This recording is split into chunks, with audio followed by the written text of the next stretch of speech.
Good day and thank you for joining us. I am Lesroy Williams, and today I am joined by the permanent delegate, St. Kitts and Nevis to UNESCO, who is stationed in Paris, France, His Excellency Dr. David Doyle.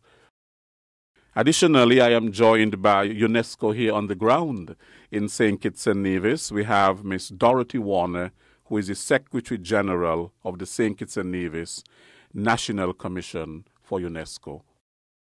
Of course, we know UNESCO stands for the United Nations Educational, Scientific, and Cultural Organization. So I'm going to start by asking, tell us about the current UNESCO activities being implemented on the ground in St. Kitts and Nevis, totaling $260,000 in technical assistance funding. I'm delighted to be offered this opportunity today to speak about some of the activities, some of the tangible activities here on the ground in St. Kitts and Nevis, which are funded by UNESCO. As Mr. Williams indicated, we have now reached, in the last 12 months, a sum of $260,000 of technical assistance funding spread across a very wide range of technical assistance, institutional capacity building activities, essentially covering education, natural science, cultural heritage, and sport. But probably just to touch on some of the more prominent projects in the field of education, for instance, we have, I think, perhaps for the very first time ever since we joined UNESCO, we have three very tangible projects running concurrently. One dealing with the professionalization of the teaching population, community across the Federation. The other one dealing with an accreditation policy framework and the strengthening of the accreditation board. And a third, more recently, in fact, as recent as last week, where we learned to our satisfaction that UNESCO had received $90,000 from the government of Japan to assist St. Kitts and Nevis to integrate education for sustainable development into its educational curriculum program. Enormously game-changing, I think, a decision for which, by the way, the government of St. Kitts and Nevis is very grateful to Japan for doing so. In other areas, other areas of game-changing development, I would cite also the Intangible Cultural Heritage Program. We're now in the second tranche of this implementation program, which is designed to identify, preserve, promote elements of intangible cultural heritage, things like customs or events or food items, which are very specific or indigenous to St. Kitts and Nevis. And this second phase, which again has been funded to the tune of nearly $92,000 from UNESCO, will see the emergence not just of some intangible cultural heritage elements, which will be potentially listed on the UNESCO Intangible Cultural Heritage list per se, but also we intend to develop, with the technical assistance of UNESCO, a fully fledged intangible cultural heritage policy framework, which will go to the Cabinet, will be potentially improved by them, and we will then build on that going forward. And in other areas, and I have to mention this because it's, again, a very recent project.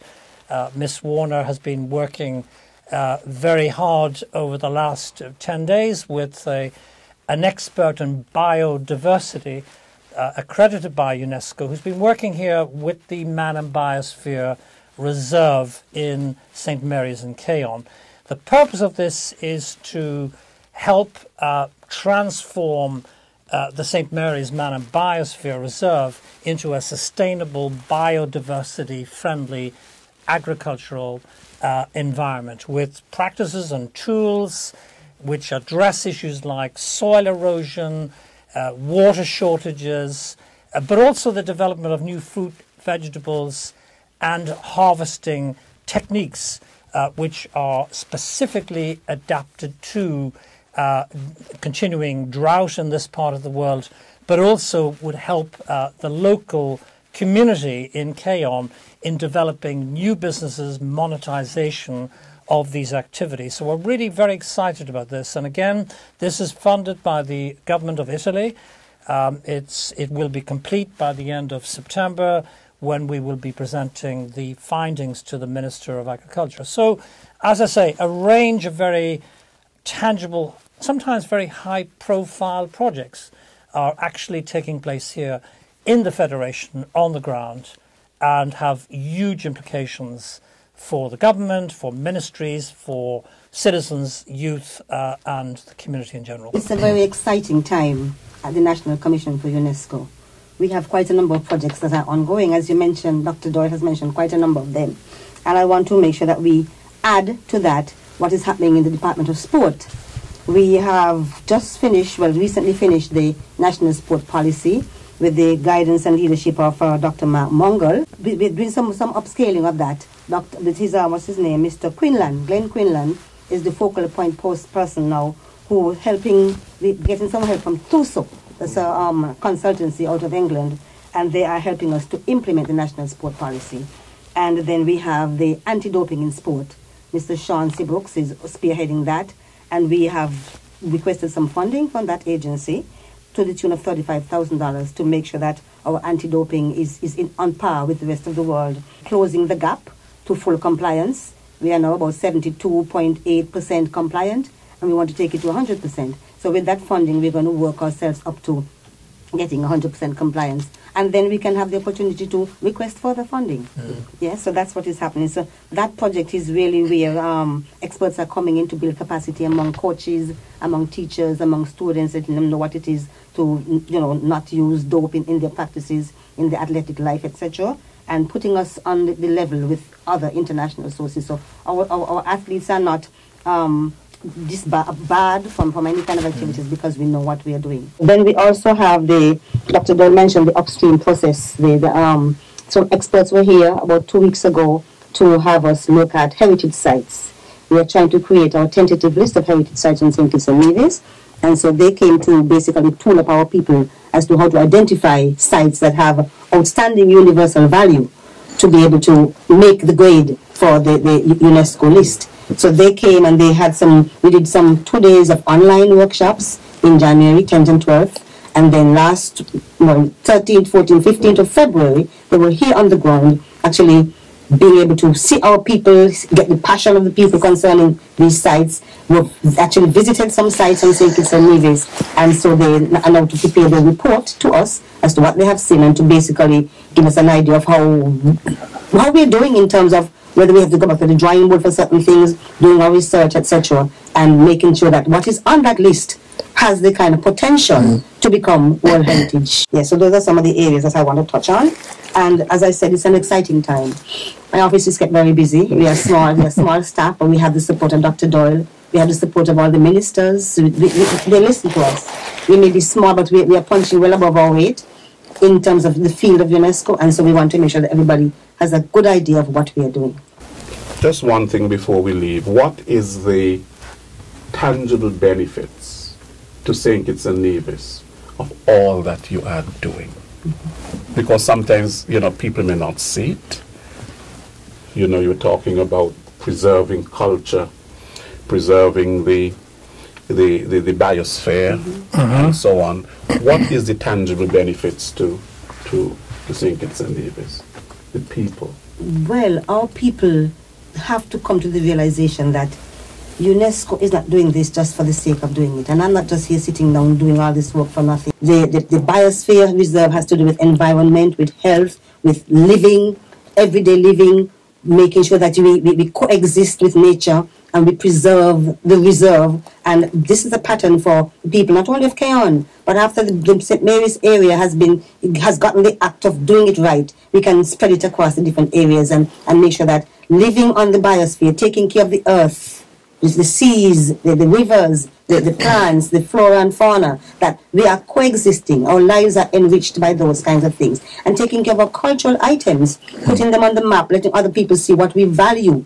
So when people say, oh, St. Kitts, they're having a culture, we're taking everybody's culture, we have something that we want to preserve and hold on to for generations to come. At a broader level, like all small island developing states, we have a small pool of talent. We don't necessarily have the expertise in areas as critical as education policy. So this is where UNESCO comes in. That's the mandate, that's the core expertise, a very unique expertise.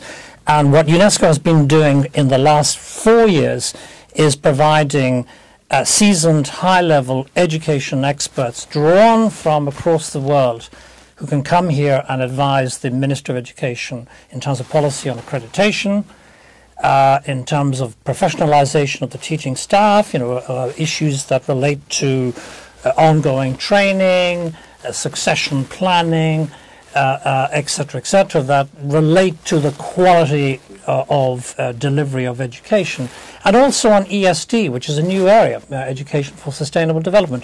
We don't necessarily have the expertise, but now we will.